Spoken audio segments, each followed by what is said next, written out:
everyone a very, very happy Srimad. Hare Krishna, wishing everyone a very, very happy Shri Narsimha Chaturdashi. Nrsimhadev Bhagavan ki jai. Om Namo Bhagavate Vasudevaya. Om Namo Bhagavate Vasudevaya. Om Namo Bhagavate Vasudevaya.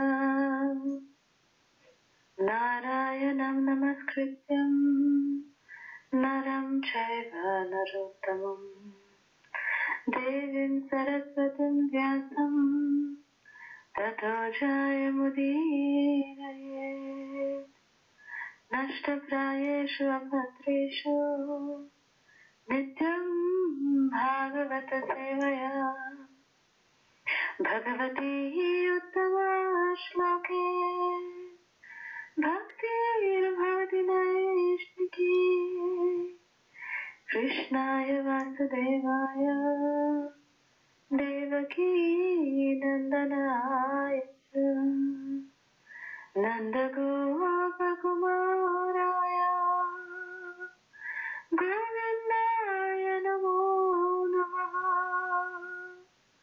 Namo Pankajanabhaya Namo Pankajamadine Namo Pankajanetraya Namaste Pankajamre. Hare Krishna Krishna Krishna Hare Hare Hare Rama Rama Rama Hare Hare.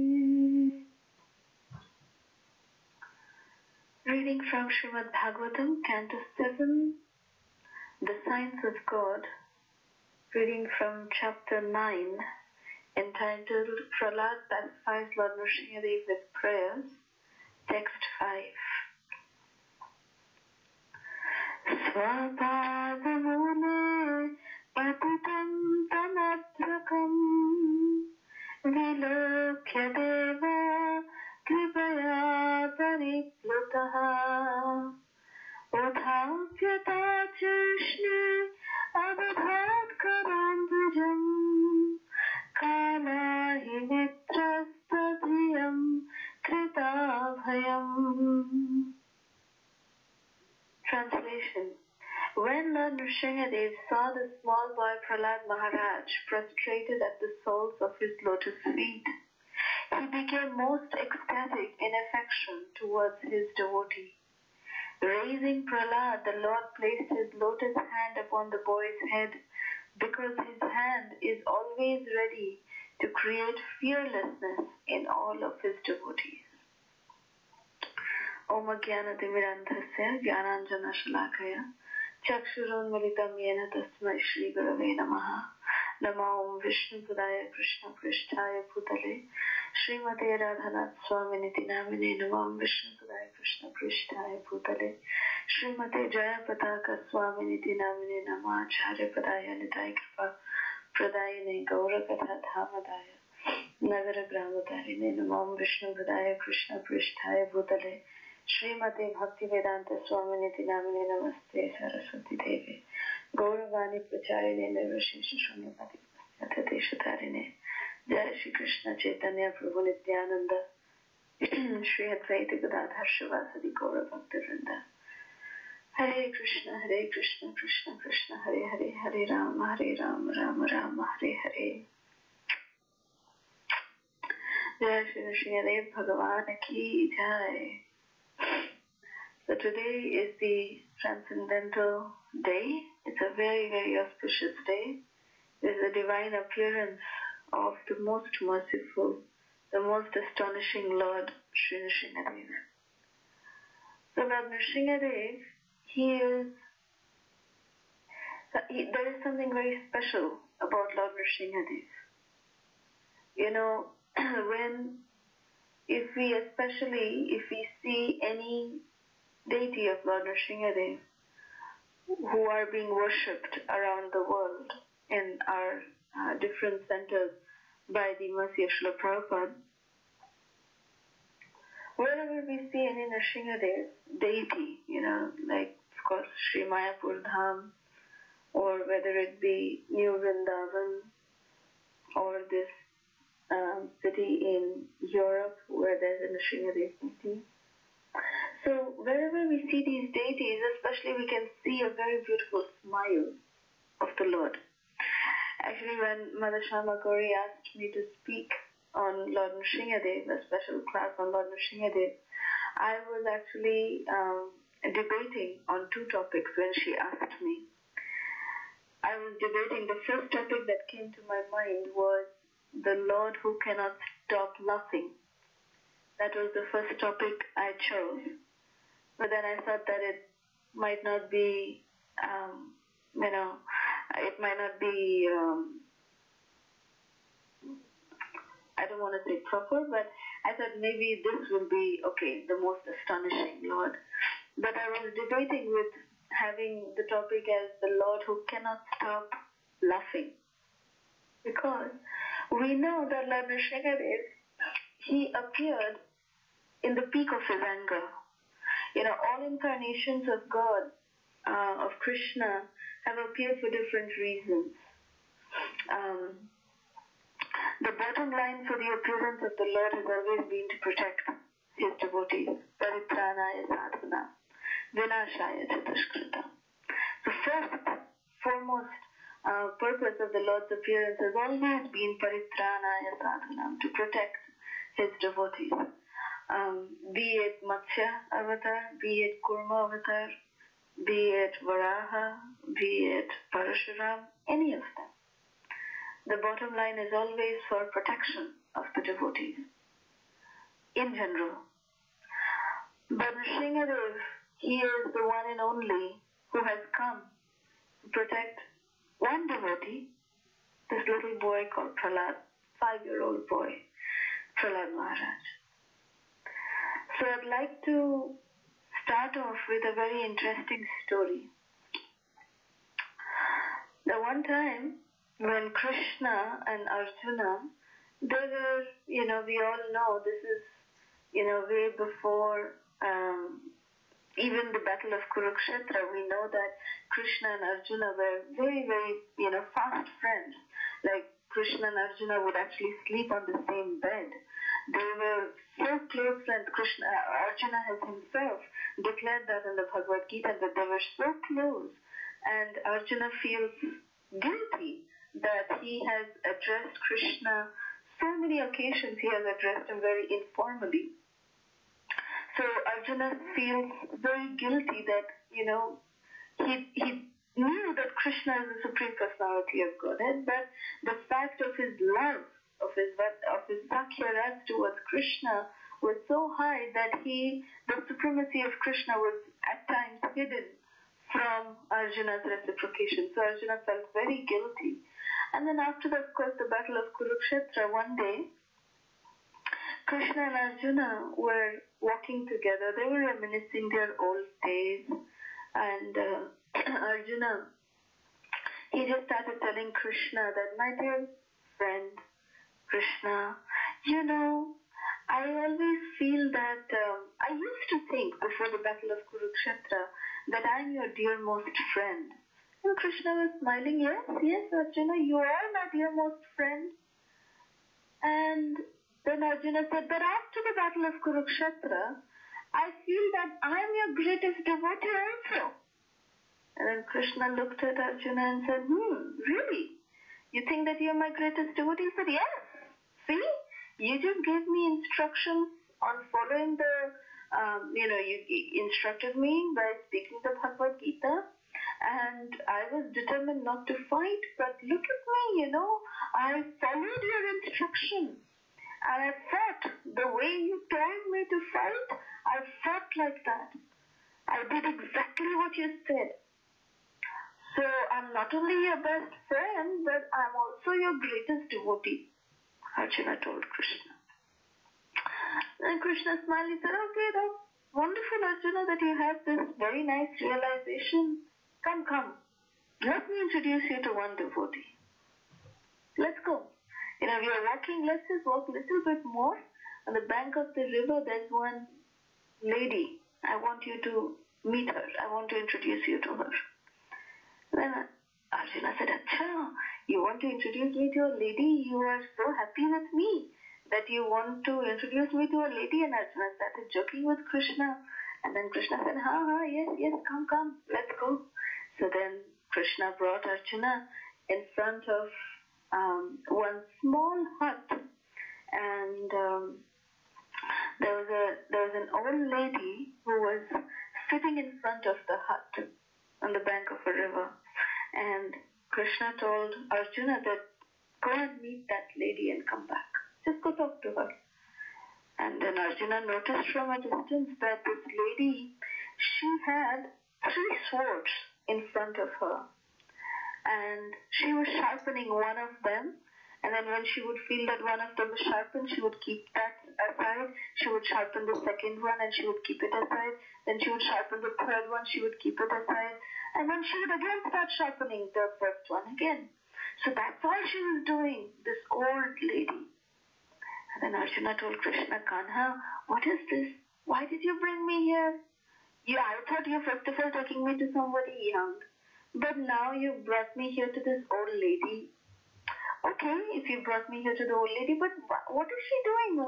Like she's sitting and sharpening sword. She's a sword sharpener. You want me to sharpen my weapons with her?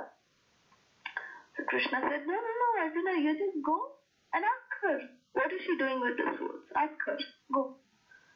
So then Arjuna was a little confused. He said, okay, Kanha, you wait here. I'll go ask her and come back. So Krishna smiled and then he said, okay, you go now. So Arjuna came in front of the old lady. And then Arjuna offered his respects to the old lady and he said to that old lady, my dear old lady. And the old lady looked up at Arjuna and said, I was just passing by from here with my friend and I saw you sharpening these swords. So are you a sword sharpener? Are you a weapon sharpener? So would you be able to sharpen my sword also? What are you doing with these swords? So the old lady, she said, no. I am not a weapon sharpener. I don't do any of that as my profession. So Arjuna was shocked. He said, Acha, you don't do that as your profession? So what do you do? What are you doing with these 3 swords? So this old lady said, well, these 3 swords are for 3 different persons. If I see them in front of me, I'm going to just kill them. So then, Arjuna was shocked hearing that response. He said, and my dear old lady, you can't even stand up properly and you want to kill 3 people? Okay, tell me who those 3 people are. Then the old lady said, okay, listen, sit. So then Arjuna sat down in front of the old lady and then he said, she said, the first sword is for this boy named Sudama. And Arjuna was shocked. He said, who is Sudama? He said, Sudama? You don't know Sudama? Sudama is that friend of Krishna, no? He was in the Gurukul. And then when Krishna went off to Dwarka, and that Sudama became very poor. And then although he was very poor, when his wife told him to go to Dwarka, you know what he took from my Lord? My Supreme Lord, he is so kind, he is so merciful. He sits in Dwarka and eats Rajbhog. And this Sudama, he took, only dry chipped rice from my Lord. And so then Arjuna said, but my dear mother, he took whatever he could as best, whatever he was having, with him. He even borrowed that and he took that for Krishna. So you should see that. Said, no, you don't know anything. When he was in the Gurukul, he used to cheat my Lord and he ate chipped rice at that time very nicely without giving my Lord. And now, because he, just wanted to go see him, he took just dry chipped rice. If he's begging for it, he could have begged for something else also. Then why he took this only dry chipped rice? And that too, with that audacity, he went there to Dwarka and he went and gave this dry chipped rice to my Lord. And thank God Rukmini Devi stopped him from eating more than 2 times. And then my Lord, look at him. So much mercy he gave to that Sudama. He made him have all opulences. So this first sword is for that Sudama who gave my Lord so much trouble. First of all, in his Gurukul days, he made my Lord not, fulfill his hunger. He would starve my Lord and he himself would eat. And then when he was able to give, he gave him only dry chipped rice. So that's why I'm very angry with this Sudama. So this first sword is for that Sudama. Whenever I see him, I want to kill him. So then Arjuna said, okay, wow, okay. And who is the second sword for? Mata, please tell me. So then this, old lady said, the second sword is a very special boy. And then Arjuna said, who special boy? She said, this one is for a 5-year-old boy. And then Arjuna was shocked. Arjuna said, oh Krishna, 5-year-old boy, what can a 5-year-old boy do? He said, what do you mean, what can a 5-year-old boy do? This 5-year-old boy, he made my Lord lose his sleep. My Lord, whenever he would want to take any rest, he would say, Om Namo Bhagavate Vasudevaya. And my Lord would have to leave his sleep and come and protect this fellow. And then if my Lord was sitting and eating, again he would say, Om Namo Bhagavate Vasudevaya. And my Lord would have to leave his eating and he would have to come and protect this boy. Every moment, anything would happen, this boy would go, Om Namo Bhagavate Vasudevaya, and my Lord would have to leave anything that he was doing and come and protect this boy. Nothing else my Lord has to do other than protect this boy. And then out in the end, what happened? In the end, to protect this boy, finally, my Lord had to give up his most beautiful Tribhanga Lalita Madan Mohana Rupa and take on a ghastly form of being as a half man, half lion. What kind of incarnation was that? My beautiful Lord had to take on this, half man, half lion incarnation and come and protect this boy Prahlad. So this boy Prahlad, he has made my Lord look so ferocious. So therefore the second sword is for this Prahlad. So Arjuna was really, shattered listening to this. Arre Bapre, what a kind of, devotion is this lady in, and shivering a lot at this time. Arjuna with shivering lips, he asked, so my dear mother, who is this last sword for? Then the mother said that, listen to me, this last one, even if I let go, even if I forgive Sudama, even if I forgive Prahlad, this third person I will never forgive. Then Arjuna was shivering. He said, why will you not forgive this third person? And she said, this third person, he is the one who troubled my Lord the most. Arjuna said, really? Who is this person who troubled your Lord the most? Who is it? He said, see, my Lord, he is always in very, very comfortable positions. He is always enjoying in the middle of the night with the gopis. He is always doing such wonderful amorous pastimes. But this man made my Lord sit under the hot sun on a chariot and, face so many arrows in the battlefield.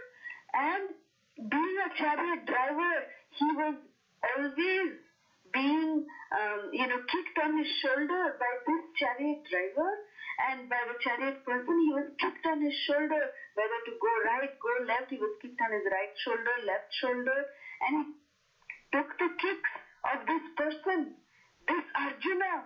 What does he think of himself? That he can make my Lord be his Sarathi? This is his audacity?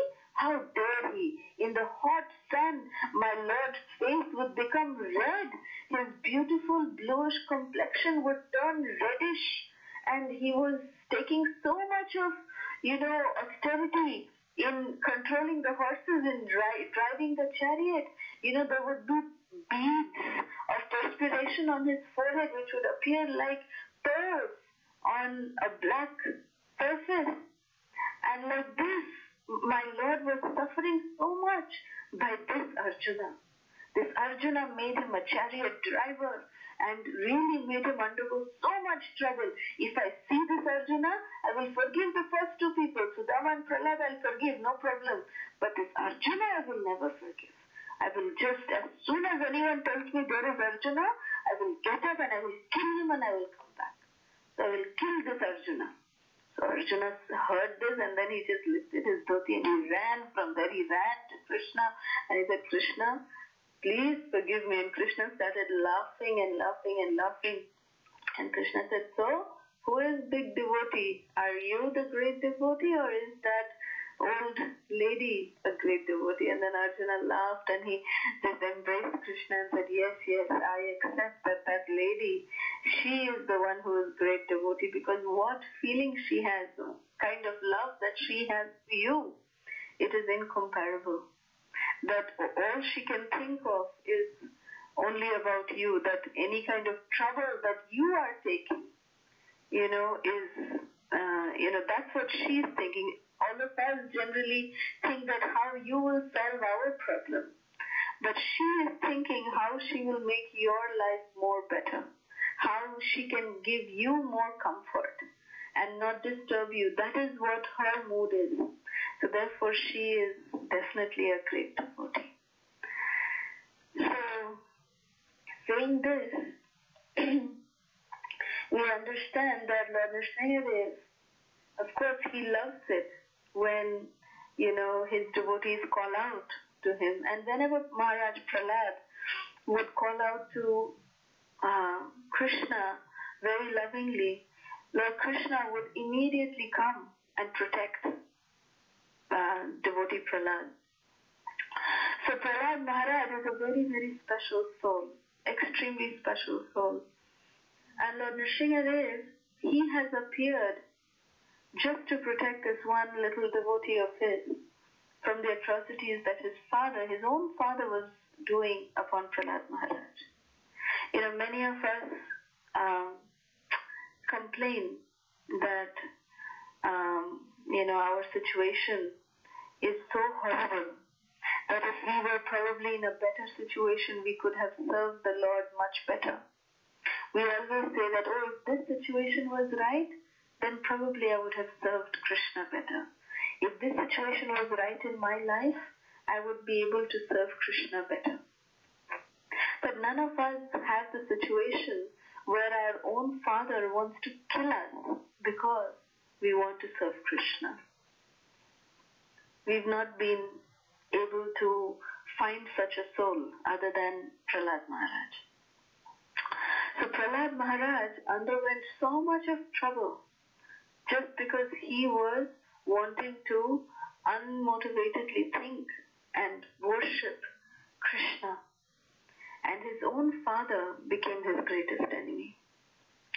So like this, we need to understand that whatever situation we may be in, the great devotees like Prahlad Maharaj or Arjuna, Arjuna was faced in a battlefield fighting his own relatives. We have to fight the negative qualities of, Nam, Yash, Puja, Pratishtha, all of these negativity. We have to confront those. But Arjuna, he was personally confronting his own relatives, his own grandfather, his own brothers. He was confronting all of them in the battlefield. At least we don't have to fight and kill our own relatives. We don't have to do that. But, so our situation is much better than what these great devotees have gone through in their own lives. And in spite of that, they have successfully remembered Krishna. So if they have done it, they are showing us the way that even we can follow in their footsteps and be able to remember Krishna in not such acute situations that they were in, but in lesser acute situations. One of the qualities in this material world is that everyone feels that my quality is the greatest one. The suffering that I am going through, that is the greatest one. Nobody can go through the suffering that I am going through. And nobody can understand the suffering that I am going through. So, this thought process is going on in everybody's mind. That is Kali Yuga. In Kali Yuga, people actually think that I am the one who is suffering the most. There's nobody else who is suffering the most other than me. My situation is the most unique, and look at me, in spite of all this, I'm able to serve Krishna. So there's some kind of positive ego that comes in between us and service to Krishna. So that is something we need to understand, that everyone in this world is undergoing some tribulations or the other. So our problem is not the most unique one. Everybody is undergoing unique problems. But in spite of that, how much are we using those situations to surrender more to Krishna? How much are we doing that? That is the thing that we must always remember. And the way that we can really remember those things in our own life is by remembering these beautiful pastimes. When these transcendental days come, when we remember the pastimes of the appearance of the Supreme Personality of Godhead, it is explained that it is like an oasis in a desert. In a desert, when we find some source of water, then it is like life-giving. It saves our life. So similarly, these appearance days of the Supreme Personality of Godhead, they are like oasis, where we can get so much reservoir of water. We can quench our thirst from this Davagni, from this material fire-like place that we are in this desert-like material world.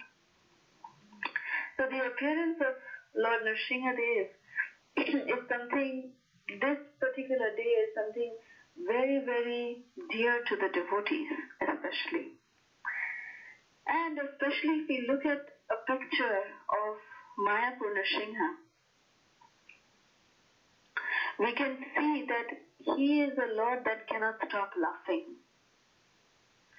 And this is actually explained by His Grace Janani Vas Prabhu. One time, he was explaining to us that, Lord Nrsimhadev, he is supposed to be the most ferocious one. He is the most angry Lord. And if you see Mayapur Nrsimha, nowhere in the world is, Ugra Nrsimha worshipped. This is the moment, this Ugra Nrsimha, he is not recommended to be worshipped anywhere in the world. Many deities are called Ugra Nrsimha, but this posture of the Lord is specifically called Ugrastanu Nrsimha. Ugrastanu means that the Lord that was, this was the moment when the Lord was just about to be, Hiranyakashipu just struck the pillar, when Hiranyakashipu asked the final question to Prahlad Maharaj, that where is your Lord? Is he in this palace? Prahlad Maharaj said, yes, he is in this palace. And then Hiranyakashipu asked, is he in this pillar? And then Prahlad Maharaj said, yes, he is in this pillar. So then Hiranyakashipu got so angry, he said, okay, if your Lord is in this pillar, I will crush this pillar down. And then he just took his gada and he just smashed the pillar. When he smashed the pillar, from the pillar appeared Lord Nrsimhadev. Jai Nrsimhadev Bhagavan ki Jai. And when the pillar broke into two, Lord Nrsimhadev just manifested from the pillar. And when he manifested in the pillar, Lord Nrsimhadev was actually in the peak of his anger, because till now, the Lord was actually just protecting Prahlad. When Prahlad was thrown in a pit of snakes, when he was thrown in the boiling pot of oil, when he was thrown from the cliff, when he was asked to be, crushed down under elephants, all of these situations, the Lord came and protected Prahlad Maharaj. And Prahlad Maharaj was completely under the transcendental protection of the Lord at all these situations. But the Lord did not make his, public appearance. He didn't make his public appearance. He just came and protected Prahlad and he just disappeared. So he didn't make a public appearance all this time. But at this moment, this is the moment when his own father had given Prahlad a bowl of poison to drink.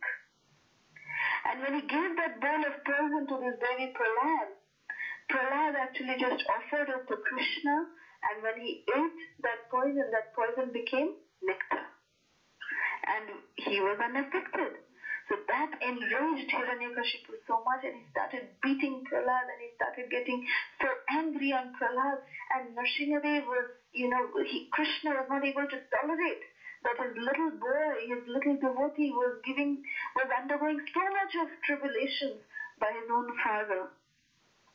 So when Hiranyakashipu, when he broke the pillar, the Lord was thinking that when am I going to make my public appearance? And when am I going to crush this insect, Hiranyakashipu? That was the anger that, was manifesting in front of Hiranyakashipu in the form of Lord Narsimha. So when the pillar broke, Lord Narsimha, he was roaring. He was roaring like so ferociously he was roaring. He was so angry. And his legs, it was like, he was standing in the pillar and his legs, it was bent in his knees. Just like if you're standing at a height, if you want to jump, we take a stance, like we are about to jump, so we bend our knees and we take a stance just before jumping. So similarly, Lord Narsimha, he, in Mayapur form of Lord Narsimha, the Ugrasthana form of Lord Narsimha, he is like that position. The pillar has just broken and the Lord is just ready to pounce on Hiranyakashipu. So his knees are, it is bent. You can notice that in the form of Lord Narsimha, how Lord Narsimha, both of his knees are actually bent, like he's ready to pounce, make his attack on Hiranyakashipu. And so, so this form of Lord Narsimha, this particular moment, of Lord Narsimha, he is supposed to be the most angry. Because he is just coming out of the pillar, he is ready to pounce on Hiranyakashipu for all the atrocities he did to his dear devotee Prahlad. So at this time, all the anger that is there in the Lord is, it is culminating. So then when the Lord finally when he came out, when he pounced down on Hiranyakashipu and then he started fighting, at that time the Lord started enjoying the fight. He was enjoying the fight. He was playing. It was explained in Srimad Bhagavatam that how the Lord was actually playing with Hiranyakashipu just like a cat and mouse. Just like the mouse, before it is eaten by the cat actually plays around with the mouse. So similarly, it is said that Hiranyakashipu, he could have been just, immediately killed by Lord Narsimha, but Lord Narsimha was just, satisfying the itchiness in his hand to fight. And he was fighting with Hiranyakashipu. So that time, the Lord was enjoying that fight also. So there was anger, but it was mixed with some kind of happiness of the satisfaction of fighting with the opponent. That satisfaction was there. So the peak of anger is actually at that moment when the Lord was about to just pounce from the pillar. And that is the shot that is there, in the deity of Lord Narsimha in Mayapur. So it is explained that Srila Prabhupada desired that this particular deity of Lord Narsimha be worshipped in Mayapur Dham. And, I'd like to share this pastime very briefly about how Lord Nrsimhadev made his appearance in Mayapur Dham. Of course, there's everyone might have read there's a PDF document. It's called Nrsimha Leela. It's a book, online. It's available online also. It's composed and written by His Grace Pankajangri Prabhu, who is the head pujari of Lord Nrsimhadev. And there are many, many pastimes that Pankajangri Prabhu has collected through different devotees, and he has put them in this particular book. And Nrsimha Leela, that book is there. It has the appearance of Lord Nrsimhadev in Mayapur, but I'd like to just narrate it as I had heard it personally from the lotus mouth of Pankajangri Prabhu. And, in those days, it's of my early days in Mayapur, back in 96. That time, Mayapur was not the way it is today. It was not this busy. When we go to Mayapur now, you feel like you are lost, because there's so much of rush, there's so much of crowd. But in Mayapur those days, it felt that, we had the deities to ourselves, like that. A lot of, the mood was very different at that time. So, one time, I remember Pankajangri Prabhu, I had the service of, cleaning Lord Nrsimhadev's teeth. He has silver teeth, and I had the service of, putting kumkum and oil, sindoor and oil, basically a mixture of sindoor and oil on the lotus tongue of Lord Nrsimhadev. That was one of my services that I had in Mayapur. So the tongue is actually a silver tongue, and that tongue would be, it would be massaged with this mixture of sindoor and oil so that it shines,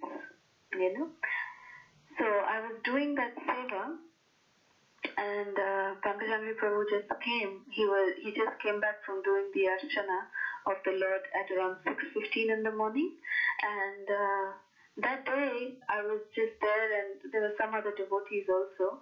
And Pankajangri Prabhu said that today evening I'll tell a special pastime of how Lord Nrsimhadev appeared in Mayapur.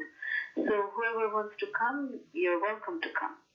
So then I was very excited, and then my mother, my father, and myself, and some other devotees also, we just joined, and we came together. And that time, the two brothers, they would stay on top of, they used to actually stay in the pujari room of Radha Madhava. Now they have their living quarters behind Panchatattva, but at that time they had it on top of Radha Madhava.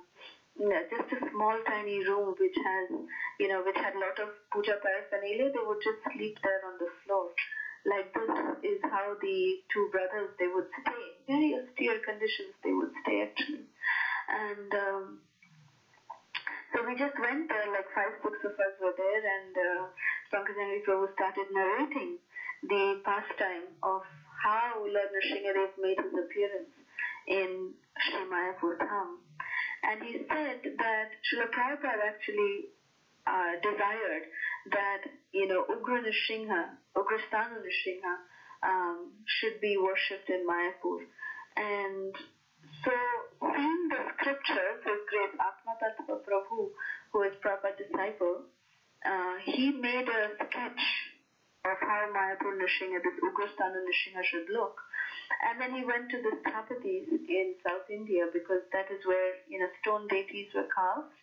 And he went there, but the Sthapatis said no, that we cannot carve this Nrsimha because, he is the most Ugra form of the Lord, and we cannot carve him. He cannot be worshipped anywhere in the world. And then Atmatattva Prabhu went to different places, but he was always, he came back dejected.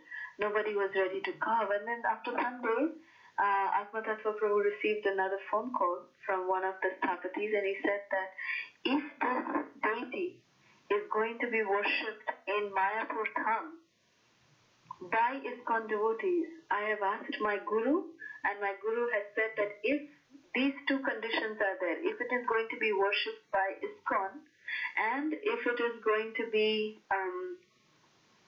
if the deity is going to be in Mayapur Dham, then I can carve the deity. So then Atmatattva Prabhu said, yes, it is going to be in the ISKCON center, which is the world headquarters of Mayapur, and world headquarters of ISKCON is Mayapur, so he is going to be in Mayapur, and he is going to be worshipped by ISKCON devotees. So then the Sthapati said, okay, I will carve him. So like this, after 15 days, Atmatattva Prabhu went back to the Sthapati and said, so, is everything ready? He said, no, nothing is ready. So then, after 2 months again, Atmatattva Prabhu went back and he said, is everything ready? He said, no, nothing is ready. And the third time when he went back, it seems the Sthapati explained to Atmatattva Prabhu that the reason why nothing is ready is because they have to actually carve Lord Nrsimhadev from a living stone. And Atmatattva Prabhu was perplexed. He said, what do you mean by a living stone?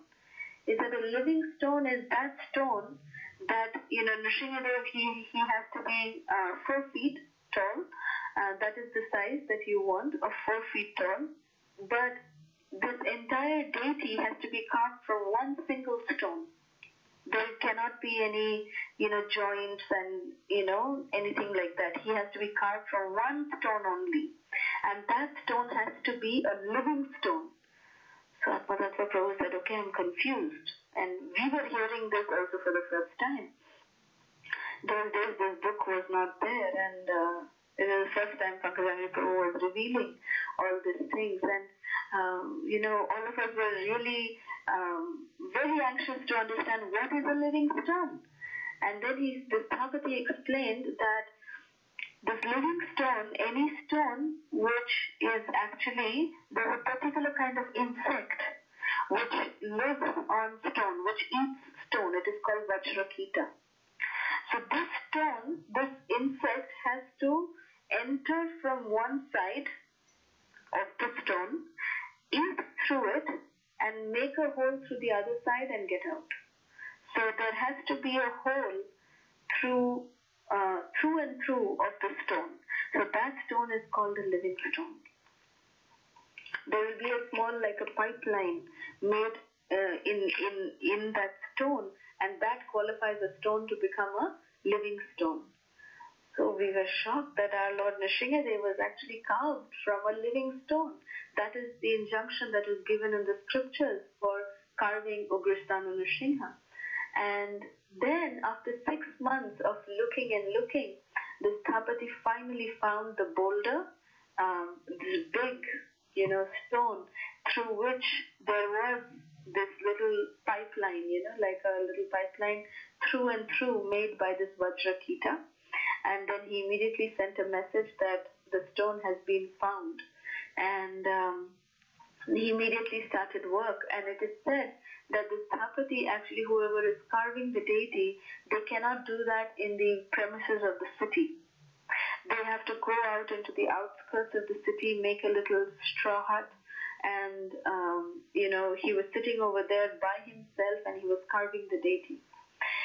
And it took him almost a year to finish the deity, and when he finished the deity, he saw that the deity was complete. So there was some marriage that the Sthapati had to attend.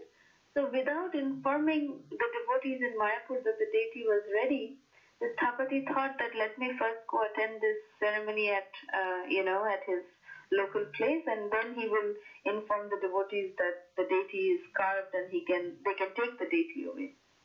So Lord Nrsimhadev, he was left in this little straw hut in this, the outskirts of the city, in a little forest kind of area, and the Sthapati went to attend this ceremony at his hometown. And then suddenly the Sthapati receives news that that whole forest, entire forest has caught on flame. There is fire. And the Sthapati he came running to this cottage, and there was no more cottage over there. And everything was burnt down to the ground, and Lord Nrsimhadev was standing like, in all his glory, Lord Nrsimhadev was standing ferociously, he was standing over there. And the Sthapati was so scared, and he immediately called Atmatattva Prabhu, and he said, come immediately and take your deity. He is burning the entire village down. You please take him to Mayapur, and only in Mayapur he'll be okay. So just take him. Come immediately and take him. So little Prahlad was also carved, and Lord Nrsimhadev was there. So the devotees came along with Atmatattva Prabhu. They had hired a truck, and they laid some straw and some soft material. They put down the deity of Lord Nrsimhadev and Prahlad Maharaj over there and covered him up. And the truck had to pass through different state borders, before coming into West Bengal. So at every state border, they're supposed to give taxes, road taxes. They're supposed to give at the borders. So Pankajani Prabhu explains that we were all sitting in the truck, in the front of the truck. We were sitting, and the border police, they would come, they would say, ISKCON, Videshi means, foreigners. So we'll take a lot of tax from these people. So these police would come, and they would, harass the devotees and say, oh, you've got, what do you have in the back? Then the devotees would say, go look. Pankajani Prabhu would say, go look what is there in the back. And then they would open that, the blue cloth, and they would see Lord Nrsimhadev, like that, and they would feel so scared. They would say, no, take him, you don't have to give anything. So Lord Nrsimhadev, it is explained that he came without giving any taxes. In any of the states, he did not give any tax. And Lord Nrsimhadev appeared made his appearance in West Bengal, and then finally he came to Mayapur. And in Mayapur, he was actually installed. And when he was installed, that day, it was a very special day when Lord Nrsimhadev was installed in Mayapur. And many devotees were there, including Jayapataka Maharaj was one of the devotees who had installed Lord Nrsimhadev. And Jayapataka Maharaj recollects that this particular day was very special when the Lord was installed, and he was actually drilled in, and if you see in Mayapur, the deities are supposed to be facing a particular side. In Mayapur, the deities face south. But Lord Nrsimhadev, he faces the west. And there is a specific reason for that. The reason why Lord Nrsimhadev is facing the west is because that is the main gate. He's facing the main gate, the main entrance to Mayapur Chandrodaya Mandir. Because Mayapur was under so much attack many times, by dacoits. Dacoits used to attack Mayapur. And, when they were attacked like this, one of the main reasons why Nrsimhadev came was to protect Mayapur Dham. So that is why he is defying all the Vastu, preferences where the deity should be actually facing, and he is facing west because Lord Nrsimhadev is protecting, any unwanted, unscrupulous people who are trying to enter the Dham. Lord Nrsimhadev is driving them away. That's why he's facing the main gate, the main entrance of Mayapur. And that day, there was a very special thing that was told by Jayapataka Maharaj. He said that the reason why Lord Nrsimhadev is going to be very happy here in Sri Mayapur Dham, although he is the most ugra, he is the most ferocious form of the Lord, and he cannot be worshipped anywhere else in the world except for Mayapur, is because that when Lord Nrsimhadev has entered Mayapur, he has entered the premises of Mayapur Dham. The presiding deity of Mayapur Dham is Sri Krishna Chaitanya Mahaprabhu. So any deity who comes into Mayapur Dham, they take on the mood of this most Audarya incarnation of the Lord. They take on the most merciful mood of Sri Krishna Chaitanya Mahaprabhu. So although it is Lord Nrsimhadev in his most ferocious form, but he is actually in his most Audarya form. He is very, very, very, very, very Audarya, very merciful towards his devotees because he is in the mood of Lord Chaitanya. That is the secret of Mayapur Nrsimhadev. And that is the secret why, Mayapur is the only place where this Ugra form of the Lord can be worshipped. This Ugra Nrsimha can be worshipped. So this is the pastime of the appearance of Lord Nrsimhadev. And then Jananivas Prabhu told us a very, very sweet thing. Very sweet, exchange was told by Jananivas Prabhu. And he said that, most of us, we tend to think that Lord Nrsimhadev is very ferocious. He's very angry. But when we look at Mayapur Nrsimha, he looks as if he is laughing. Not just smiling, but he's laughing. His mouth is always wide open and he's laughing. Ha ha ha ha ha, he's laughing. So why is it like this? Why do we feel as devotees that, the Lord is always laughing, whenever we see him? It is because Jananivas Prabhu gave the example. He said that the tigress, they are, the worst, even elephants fear a tigress, the mightiest of the elephants. A tigress can come and pounce on the elephant and can kill an elephant also. The tigress is so powerful. But the tigress has special love, special affection towards her own cubs, towards her own children. She is playing, she is just giving so much affection, so much love to her own children, to her own cubs. So that is the condition of us and Lord Nrsimhadev. The Lord Nrsimhadev, for him, he is actually, death for everybody else who is not a devotee. He is death for them. But for us who are taking shelter of Lord Nrsimhadev, we are, surrendering to the lotus feet of Lord Nrsimhadev. He is becoming like that merciful mother tigress. He's becoming like that. And, he is having that special affection. And therefore, he is always displaying his unlimited laughter towards us. That is Lord Nrsimhadev in Mayapur. So very, very, very merciful Lord Nrsimhadev. And at one time, I remember, most of us know His Grace Mukunda Datta Prabhu.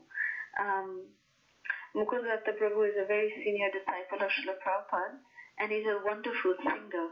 And he was based in Houston for some time. And one time I remember Mukunda Datta Prabhu asked me that why does Lord Nrsimhadev wear the tiger claw pendant? And he just not wears only one tiger pendant, he actually wears 3 of them. He wears 3 tiger pendant claws. Tiger claws pendant is actually worn by Krishna. Mother Jashoda had actually put that on Krishna to ward off the evil eye, so that drishti, the evil eye should not touch Krishna. So Mother Jashoda, like a protection, had put this tiger claw pendant on Krishna. So Mukunda Datta Prabhu asked me that Nrsimhadev, he is supposed to be warding off all evil. He is Vignanashana, he is the one who is the protector. He is the one who destroys all evil. So why is he wearing that as a protection? It's a very valid question, So then I had actually heard this from Jananivas Prabhu, and I repeated the same thing to Mukunda Datta Prabhu, who was very happy hearing this. And I said to him that he was asking me this question, and I said, the reason why Nrsimhadev is wearing tiger claw pendant is because devotees, yes, Lord Nrsimhadev is the protector for everybody. He is the protector of his devotees, but his devotees also feel a certain amount of protection towards Lord Nrsimhadev. So that Lord Nrsimhadev can do his job nicely, so devotees feel that there should be something to protect even Lord Nrsimhadev. So in the Vatsalya, bhava, devotees have actually offered this tiger claw pendant to Lord Nrsimhadev so that Lord Nrsimhadev is protected while he is protecting other devotees. So even with Lord Nrsimhadev, the Vatsalya ras prevails in Mayapur. This is possible only in Mayapur, that Lord Nrsimhadev is wearing. If you notice very carefully, where both of his hands meet in the front, you will see there are 3 tiger claw pendants that Lord Nrsimhadev wears. Very, very special. Very special, Lord Nrsimhadev. And,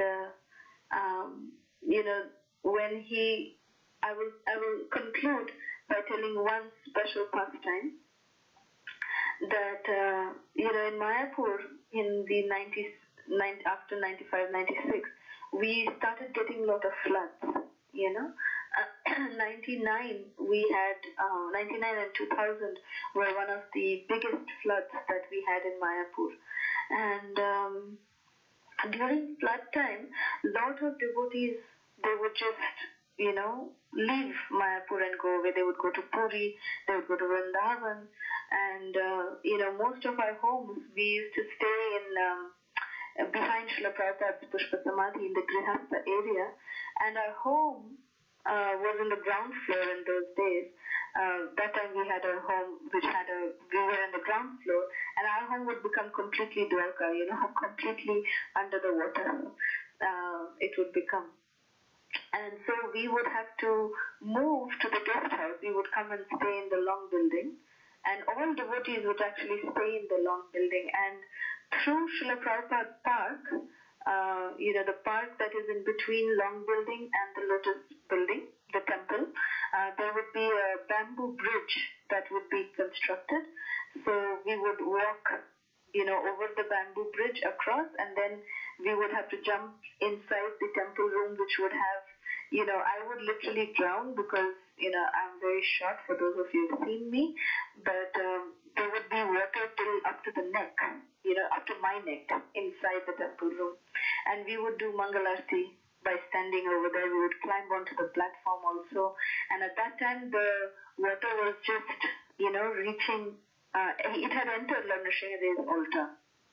One day when we were walking, and it would be a very pleasant thing, even actually a lot of brahmacharis, everyone, whoever were there, all the residents of Mayapur at that time, we would all stay together in the long building, in the Chakra building, and we would all walk together to the Mangalarti, and even little snakes, they would also go along with us for attending Kalasudha. So we would always see so many snakes going around. And one day, I remember, we were doing Darshanarti, and we saw that, from Garuda Dev is near the entrance on the other side, the main entrance of the temple. From Garuda Dev's side, we saw that there was one snake. It was, taking it was as if it was pushing 2 lotuses, 2 lotuses with leaves and everything. It was pushing, the snake was pushing the lotuses, and we saw it entering the temple through the main gate, and it came inside. We were all doing Darshanarti at that time. Radha Madhava had just opened up, and we were doing Darshanarti, and Nrsimhadev was already open. There was water till Lord Nrsimhadev's, it was just about to touch Lord Nrsimhadev's lotus feet. It had not yet touched Lord Nrsimhadev's lotus feet. But, so the water was at that level at that time. And then we noticed, so we were all standing on the platform just below Radha Madhava. We couldn't stand on the ground level because the water was very high. So we were standing right below Radha Madhava on the platform, and we were singing Govinda Madi Purusham. And we saw this snake, many devotees we were there, like 10, 15 of us were there, and we noticed that the snake was coming. He was pushing this lotus and coming. And then we started following the snake, we started looking where the snake is going. And the snake went straight into Lord Nrsimhadev's altar. And we saw, when we came out, we saw that that lotus had, gone and stayed right in the lotus feet of Lord Nrsimhadev. It was a miraculous thing, to witness that how this snake just pushed and pushed this lotus and just brought it in front of Lord Nrsimhadev's lotus feet, and we couldn't see the snake anymore. And there were so many snakes in Mayapur, even now there are many, many snakes in Mayapur. But till today, there's not even a single incident of any devotee being harmed by a snake, by a snake bite or, anything like that happening. It has never happened. So Lord Nrsimhadev is always there protecting, and one time, Pankajangri Prabhu shared, every day what we would do is, after Darshanarti, Pankajangri Prabhu would stand inside the altar, and we would also go inside Lord Nrsimhadev's altar. When Mother Ganges would come inside the temple, at that time, Mayapur's Audarya, or, the most merciful nature of the Dham, would become more and more merciful, So even being, in woman body, we would be able to go inside a little bit onto the altar. And so we were there, and Pankajangri Prabhu one day started telling us one pastime that happened to him just that morning. He said, today morning I thought I'm gone. So we said, why, Prabhu, what happened? He said, I just finished dressing, and they don't close the doors at that time when they dress, because, the doors are kept open, and Nrsimhadev gets dressed just like that. And he said that after finishing dressing, he went behind, because behind there is a small shelf behind Lord Nrsimhadev, inside the altar itself. There's a small shelf next to Ananta Shesh where, some of the jewelry of Lord Nrsimhadev is kept. So Pankajangri Prabhu said that he went there to keep some jewelry, and he saw that near the shelf there was one big snake, poisonous one. The poisonous snakes are actually dangerous ones because they cannot step into the water. And, if there is a water snake, means they are not, they're not poisonous, because poisonous snakes cannot enter water. So the snake was on the shelf, and Pankajangri Prabhu, as soon as he went there, the snake kind of took out his hood. It took out its hood, and then Pankajangri Prabhu said, it's here for a chunk of me, it's going to have me for breakfast. And he started joking, he said, I thought I'm gone, the snake is here to have his meal, and I was a, skinny old, British guy, and he's going to have me for his meal. So, but then the snake just looked at Pankajangri Prabhu, and then just put his hood down, and then the snake just, little bit it stepped into the water, and then it climbed onto the walls of Lord Nrsimhadev's altar, and just through the walls, it just went away. So there's nothing done. So these are the close encounters that is there during the flood time, but by Lord Nrsimhadev's mercy, all these, are revealed. No, there is no, untoward incident that has ever happened by the mercy of Lord Nrsimhadev. And one very special thing that we used to get to do by the mercy of Pankajangri Prabhu and Jananivas Prabhu is that, especially in the flood of 99 and 2000, the water had, touched Lord Nrsimhadev. So when the water level kept rising, Nrsimhadev started, those of you who have seen the vision of Lord Nrsimhadev just before his Abhishek, he is draped in this white cloth, white dhoti.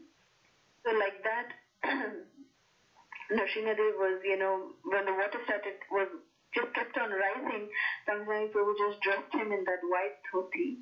And then we were all allowed to massage the body of Lord Nrsimhadev with ghee. Because Mother Ganges, she brings in lot of, there's lot of dirt in her water. Dirt in the sense, there's kind of a sand or mud, not sand also, I should say, it's mud. This mud, it sticks to the surface. It sticks. Wherever it is, it just sticks, it leaves a mark. Because of the nature of Mother Ganges, she carries a lot of this mud. So, to avoid Mother Ganges, this mud to stick onto Lord Nrsimhadev, and we know that how Lord Nrsimhadev has, his jewelry that is engraved, there's like, it is engraved in his body, like jewelry is engraved. So there's a lot of, engravings on Lord Nrsimhadev's body. So if the mud gets stuck over there, it's going to be very difficult to take that mud out. So what was done is that the deity of Lord Nrsimhadev was massaged with ghee, so that this mud doesn't stick to the body of Lord Nrsimhadev, and it just, washes away like that. So, we had that opportunity of massaging Lord Nrsimhadev with ghee, and, just standing over there and massaging him, it just was amazing. It was an amazing opportunity, great mercy that we were allowed. And then that year, I remember he went 3 feet under. Of course, we couldn't continue going into the altar. We couldn't go anymore into the temple room. So only Radha Madhava, Ashtasakhi, the 10 of them, and Nrsimhadev, because he is drilled inside.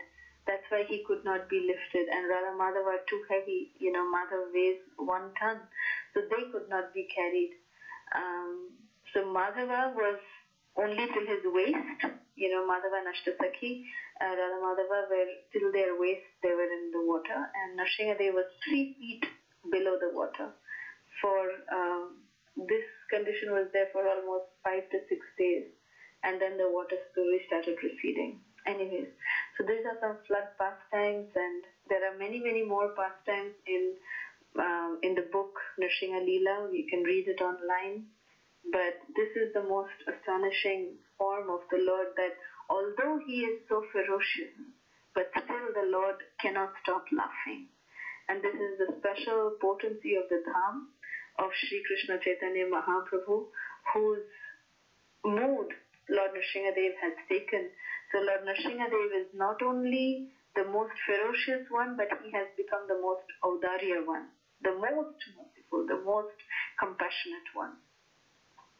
So with this, if I keep talking on Lord Nrsimhadev, it will go on and on, but it's really getting late, so I will end here. Thank you very much. All glories to Lord Nrsimhadev. Hare Krishna. Srila Prabhupada ki jai. Hare Krishna. Mataji, very wonderful class, very wonderful pastimes of Lord Nrsimhadev. Thank you very much. Hare Krishna.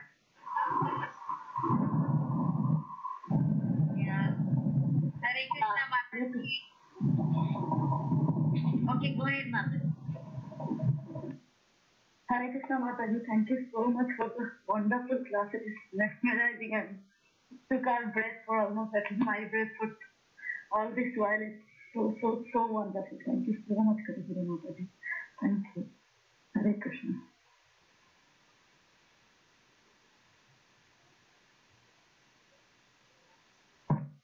Hare Krishna.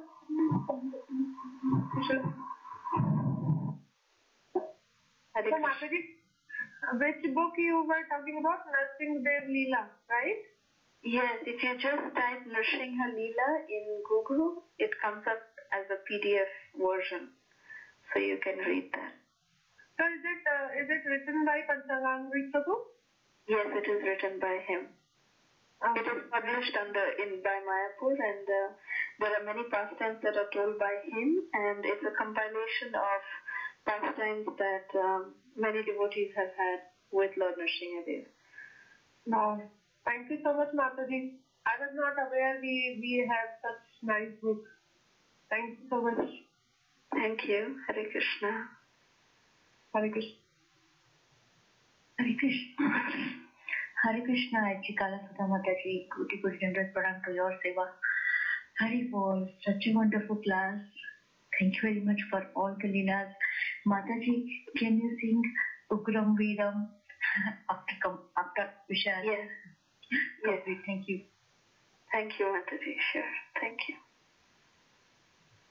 Hare Krishna Mataji, Dandavat Pranam or glories to Shri Prabhupada and Guru Maharaj. Thank you so much Mataji, so much of nectar today's appearance day of Narsimha Day. Really like the point. It's like an appearance day is hearing about his pastime, something very pleasing. Thank you so much Mataji. Thank you. Thank you. Hare Krishna. Hare Krishna Kalasudha Mataji, thank you so much for this wonderful narration, and especially you mentioned how the Ugrasen Lord Narsimha, he came in the Mayapur installation, and that was very nice to know. And in the beginning you mentioned also that means how the Prahlad Maharaj or how the Arjuna or how the Kunti being so close to the Krishna, but they were always in kind of in a trouble. So similarly, means it was coming in my mind, who are the worshipper of the Shiva and all other demigods, they are more opulent kind of, they are more in a better situation. But the worshipper of Krishna, as we see in the Brajadham also, materially they are not in a good situated. So what is the reason, Mataji? Because it's a very commonly asked question. Well, there are a lot of Krishna devotees, who are very opulent also. If you see, Srila Prabhupada actually, when he one time was giving a class in the home of the Birlas, at that time, Srila Prabhupada said that you see the reason why Birlas, or, he took the name of a few more industrialists in India, and he said that the reason why they are most successful and they're so opulent is because they're worshippers of Lakshmi Narayan. They worship and serve Lakshmi Narayan, and that is a fact. Lakshmi Narayan is worshipped by them. But Srila Prabhupada also said, seeing his own life, Srila Prabhupada said that Krishna took away all opulence from me. Prabhupada said this many, many times. He said that I wanted to start my own business. I did that, and then, but still Krishna took away everything. And Srila Prabhupada would quote this very special verse from Srimad Bhagavatam, that to whom I have special mercy, from them I take away everything. Srila Prabhupada would always quote that particular verse. So you see that although, yes, Brajbasis or, sometimes devotees of Krishna, whether they have opulence or whether they don't have opulence, in every circumstances they are actually very blissful. They don't feel that, if you see the Brajbasis, even though they are so poor, but if you are doing parikrama, you get to see the most compassion, the compassionate nature of the Brajbasis. They never close their doors to their homes. Their homes are always open. And when you pass by, they'll actually call you, come inside, we'll make roti for you, you come and eat, come drink water. You don't even have to ask them. They are not so opulent, yes, but their hearts are the most opulent ones because Krishna resides in those hearts and they recognize that fact. Krishna resides in everybody's heart, but many people don't recognize that. But the Brajbasis, they are so amazing that even though they have so much of poverty, they might even be staying in a mud house, but still they are just, having their chulha, which is just made of coal, not even gas. They don't even have gas. They still have, this angiti kind of thing that they're making their rotis in. But still, these Brajbasis are so amazing. They will still ask that, please, aao, roti khao. They don't close their doors. Where will we find such opulent people? So the devotees of Krishna, yes, sometimes when they are, whether they are very opulent or whether they don't have opulence, it doesn't really matter to them because in every situation they are surrendered to Krishna. Their love for Krishna is surpassing all of that. And this is just a situation that they may be put in. We can see in the life of a personality like Ambarish Prabhu, disciple of Srila Prabhupada. He is, very opulent person. But when you see him as a person, he's a very simple person. No one can say that, oh, he is the grandson of, Henry Ford. It's very difficult to say that because he lives so simply. The same thing was exemplified by the Pandavas. When the Pandavas were the rulers of the entire world, they had all the opulences. But when they were staying in the forest in incognito and in the forest, it didn't matter to them because in all circumstances they were remembering Krishna. So yes, many people, they take this as an opportunity to say that, demigod worshippers, they actually have a lot of, material opulences. Devotees don't have that opulence. Fine. It is up to Krishna. Srila Prabhupada said, yes, Krishna did take away everything from me personally, because if he wouldn't have taken away everything personally, then I wouldn't be forced to come to Vrindavan, and I wouldn't be forced to come to the West so that I can get disciples who are having, property worth 40, crores. Now I don't even have, when I actually came, I didn't even have even 40 rupees, but now I have things, property. If Srila Prabhupada says that yes, this property, ISKCON actually is his property. So his, in that sense, Prabhupada's financial condition is the greatest of all, So in that sense, Srila Prabhupada would always say this, that for a devotee it doesn't really matter. But yes, some people try to see it in that sense that, yes, if you worship Krishna, then he takes away everything. Well, not in every condition. He takes away because Krishna does what is best for that devotee. If Krishna feels that that devotee will serve very nicely when he has opulence, then Krishna will give him all opulence. But if Krishna feels that this devotee doesn't need that opulence, then Krishna will take away that opulence. So a devotee is not really, attached or, thinks that opulence, if he worships Krishna, he will automatically get opulence. So, does that answer your question, Mataji? Yes, Mataji, so true. And as you mentioned about Brajavasis, I still remember while doing the Prikrama, we were hundreds, and they were calling everyone, and they were trading charge, Dasi, fresh, to everyone. 1 glass, 2 glass, how many glass you want to drink? You can drink. Yeah.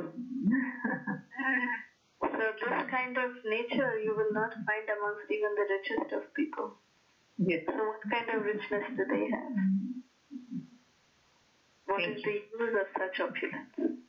But we need to be rich we need to, my Guru Maharaj, Jayapataka Maharaj, he says, yes, people are aspiring to be crorepati's nowadays, Before, in the 90s, there was a concept of lakhpatis, being owner of many lakhs. But nowadays, it's the concept of being crorepati's, being the owner of many, many crores.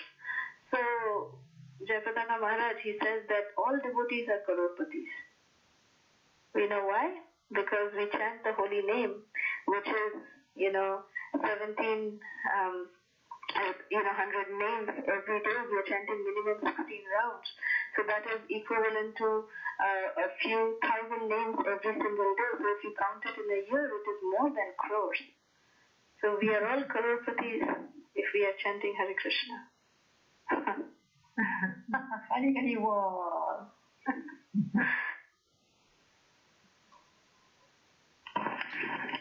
Hare Krishna Mataji, Dhanvat Pranam. Please accept my humble obeisances. Very fortunate to have your association and pray Narsimha to give the energy to keep enlightening us like this, Mataji. Mataji, I have a question. Yes. Mataji, if you see Lord Narsimha's form in different places, like where the worship is happening in different big temples, right? Somehow, compared to, if you see other deities, they have only one posture, like Shiva or, Lord Shyam Sundar or given, right? So, what are these different forms telling us from Narsimha's pastimes or from his leelas? Because we see Ugra Narsimha, we see Lakshmi Narsimha, and we see.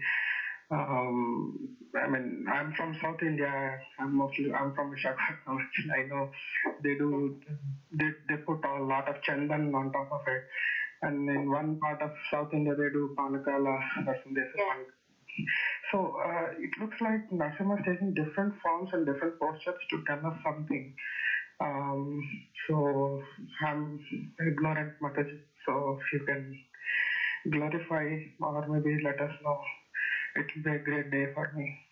Right. Thank you for bringing this point up, Prabhu.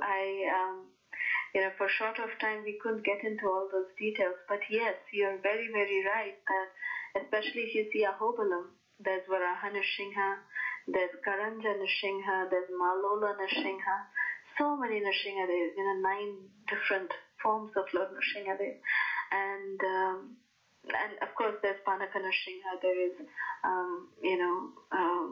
in near Hyderabad, we just were there and we went to this Yadagiri Gutta Nrsimha, beautiful Lord Nrsimhadev, and that Lord Nrsimhadev is so cute. He is with he is with Mother Lakshmi Devi, and Lord Nrsimhadev, he has a little paunch, he's so sweet to look at, He literally has like a pot belly, so cute he looks. So this Yadagiri Gutta Nrsimha. So Lord Nrsimhadev, he has different moods, based on these different leelas that he is manifesting. And so there is Nrsimhadev, when he, of course, the one that we described today is Ugra Nrsimha. Ugrasthanu Nrsimha, to be more specific, the one Nrsimhadev who is just about to come out from the pillar. So that is Ugrasthanu Nrsimha. And there is even just plain Ugra Nrsimha, who is worshipped in Ahobilam. That's Jwala Nrsimha, who is there as over there. And so these are different stages of Lord Nrsimhadev's appearance, and Malola Nrsimha or Lakshmi Nrsimhadev, these are deities where Lord Nrsimhadev was more pacified, and the deity that is there with Prahlad Maharaj, especially in Ahobilam Nrsimha, the main deity of Ahobilam Nrsimha, he is with Prahlad. And so he is, Prahlad was the only one who could pacify Lord Nrsimhadev, even before Lakshmi Devi could come. When Lakshmi Devi was approached to come to Lord Nrsimhadev, she said, "No, that's not my husband. He's not that angry. I don't know who this person is. I can't go to him." She was scared to approach Lord Nrsimhadev because right after killing Hiranyakashipu, Lord Nrsimhadev was roaring and he was all, with his blood-filled hands, and he had worn all the veins and the tubes from from Hiranyakashipu's belly. He had taken out everything and he had worn those as garlands, around his neck. So he was looking very ferocious, very ghastly he was looking. And he was roaring in anger, sitting at that doorway. And Lakshmi Devi was scared. The devatas were all scared. So then Lord Brahma, he requests little Prahlad, to go and pacify the Lord. So the verse that we read today was, when Prahlad goes, seeing this beautiful boy, this beautiful devotee, come up to Lord Nrsimhadev, immediately Lord Nrsimhadev became pacified. And he picked up Prahlad and he put him on his lap. And, he started smelling the hair of Prahlad Maharaj. That's a sign of affection that fathers do towards their children. They smell the hair of their sons. And so Lord Nrsimhadev became immediately pacified, and then the Devatas came and, garlanded Lord Nrsimhadev, and then Lakshmi Devi finally came and sat on his lap. So these are different stages of Nrsimhadev becoming, from his ferocious form, becoming pacified slowly by slowly. And so when Lakshmi Devi came and sat on his lap, that is the most Shanta form of Lord Nrsimhadev, the most pacified form. when Lakshmi Devi came and sat on him. So that is Lakshmi Narsimha or Malola Narsimha. In Ahobalam he's called as Malola. Malola is another form of way to address Lakshmi Devi. So like this, Lord Nrsimhadev has his different moods, and based on his different moods, he is actually having different forms. So Panaka Nrsimhadev, he is very, very special.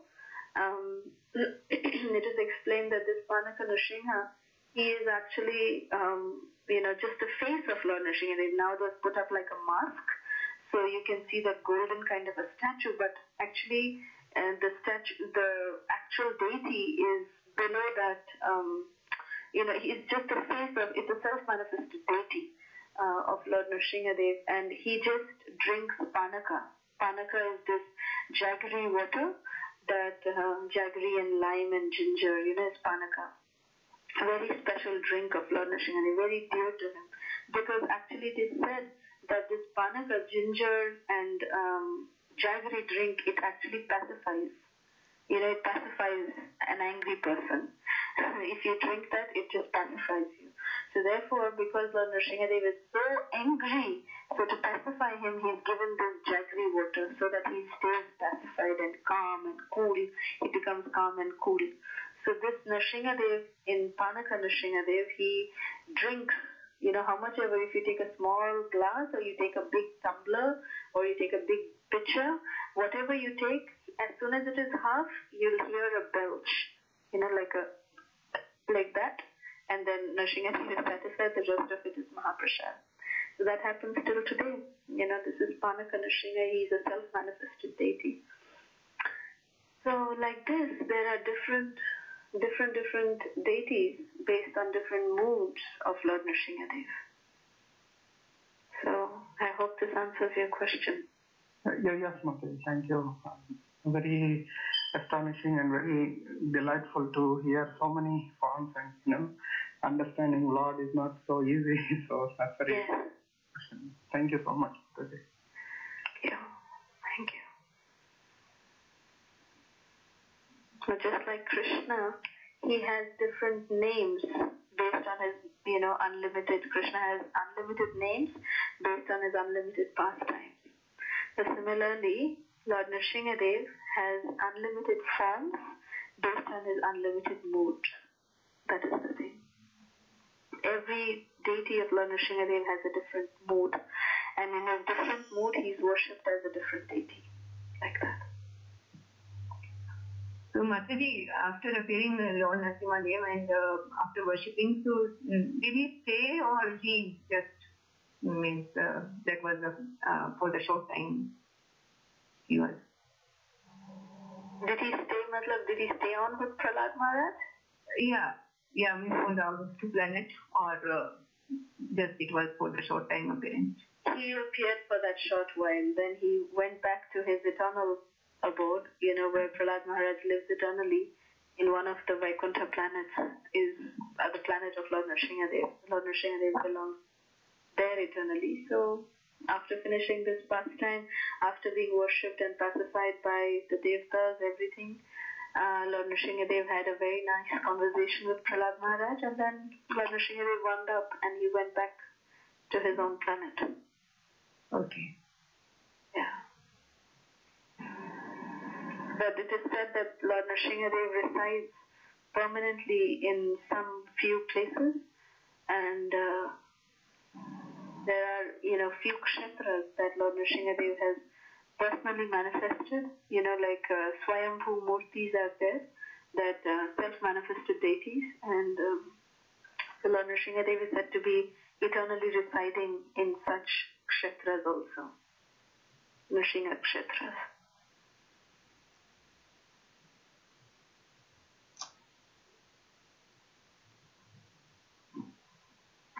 Hare Krishna Mataji, Dandavat Pranam. Mataji, I have one question. Mataji, the Narsimhadev also, now when we pray to Narsimhadev, actually, we also get the mercy of Radha Krishna. Yes, what sense is that, Mataji? Because this time is the Mahaprabhu's appearance. is there? Yes, because Lord Nrsimhadev is the one who actually destroys the obstacles on the path of our devotional service. So whatever obstacles are there, he is Vighna Nashana. Vighna means obstacles and Nashana means destroyer. So the one who destroys the obstacles on the path of our devotional service, he is Lord Nrsimhadev. So whatever difficulties we have, and we are in this path of devotional service, we want to actually, please Radha Krishna. We want to serve Shri Radha and Krishna. So whatever obstacles we have in this path, Lord Nrsimhadev is the one who's clearing them out. So that sense, Lord Nrsimhadev is, helping us in serve Radha Krishna, helping us to serve Radha Krishna in a better way. Does that answer your question? Mataji, yes. Thank you so much, Mataji. Thank you. Any more questions? Hare Krishna Mataji, Guru Maharaj. Very, very wonderful class, Mataji, and very nice pastime. And especially the snake pastimes are very scary. But Lord Nrsimhadev is very merciful, He protects, and devotees of Nrsimhadev, they have no fear. Yes. Yes. Thank you so much, Mataji. Thank you. Thank you. Hare Krishna Mataji, very, very wonderful pastimes. And that you narrated, very wonderful. Thank you. Very nicely you explained also in detail. Thank you, ma'am. Thank you. Krishna. Hare Krishna. Hare Krishna Mataji. Just probably 2 points. They're probably probably asking you to repeat. But you were referring to Lord Nrsimhadev as always laughing, I think. Mm-hmm. I think I probably missed that explanation, why we say he's always laughing. Mm-hmm. Okay. Yeah, I think I missed the reason why. Okay.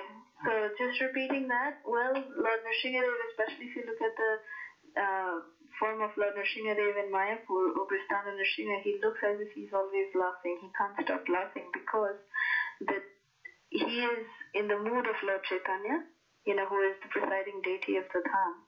So therefore, although Lord Nrsimhadev is in his most fearful, in his most ferocious form, in the form of Ugra Nrsimha, but he is still laughing because he is taken on the mood of the presiding deity of the Dham, who is Lord Chaitanya. And he is always in a very jovial mood, very, relaxed, and the mood of Lord Chaitanya is the Audarya nature of Lord Chaitanya is manifesting in Lord Nrsimhadev. Oh, okay. And also, you said that, did you say that the form of Lord Nrsimhadev, who has Lakshmi on his lap, is that more peaceful than the one where he is patting Prahlad on his head, or is it the other way around? No, with the one with Lakshmi Devi on his lap, he is the most peaceful, Shanta. The one with Prahlad, he is pacified. He is called as pacified, but the one with Lakshmi Devi, he is the most pacified.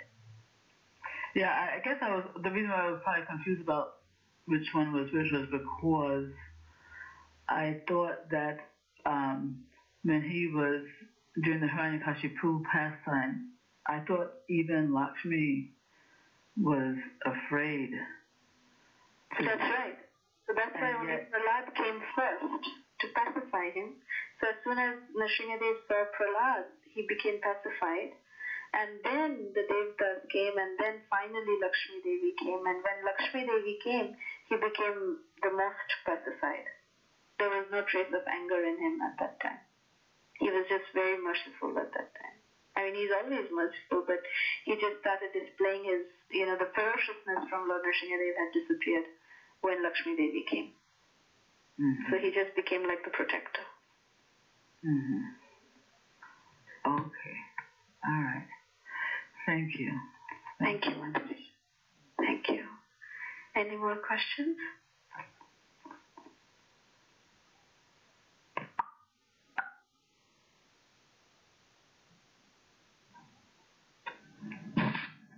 Hare Krishna. Anybody else has any question or comments for Mataji? Yeah. Thank you so much, Mataji. Thank you so much for the wonderful nectar and a happy Narsimha Chaturdashi to all the devotees. We can continue with here.